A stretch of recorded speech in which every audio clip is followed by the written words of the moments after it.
Hi ඔයාවත් සාදරයෙන් පිළිගන්නවා මගේ YouTube channel එකට.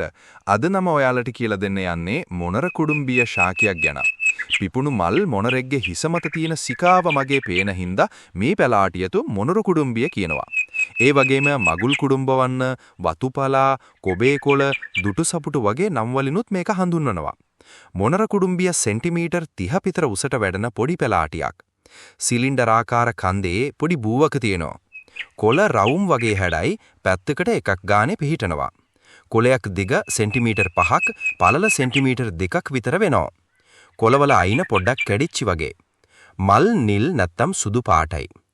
ගෙඩි තද දුඹුරු නැත්තම් කළු පාටයි. මොනර කුඩුම්බිය අපේ රටට විශේෂ ශාකයක්. ඇස්ටරේසියෝ පවුලට අයිති.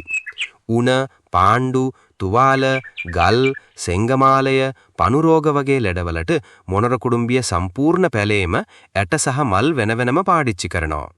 මොනර කුඩුම්බිය ඉදිමුම් සහ වේදනාවන් නැති කරන, ඇඟේ තියෙන ගල් දිය කරන, මුත්‍රා පිට කරන, ලේ පිරිසිදු කරන වගේ ගුණ තියෙනවා.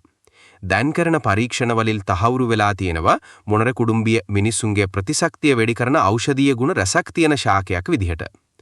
ඉස්සර මිනිස්සු මේක කැඳ හදන්න පාවිච්චි කරේ ලේ පිරිසුදු කරන ගුණ නිසා. ලදරුවන්ට මාන්දමට මොනර කුඩුම්බිය කැඳ නැත්තම් ව්‍යංජනය හදලා දෙන එක ගුණයි. තුවාලවලට කොළයුෂ ගානවා. උණට ස්වරස තෛලය ඔළුවේ ගානවා. සෙංගමාලයට කැඳ හදලා දෙනවා.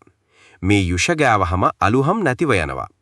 ශරීරයේ ප්‍රතිශක්තිය වැඩි කරගන්න මේ කැඳ නැත්තම් ව්‍යංජනය නැත්තම් මලවල කන්න ඕනේ. ඇට ගිලපුවාම පණු රෝග සුව වෙනවා.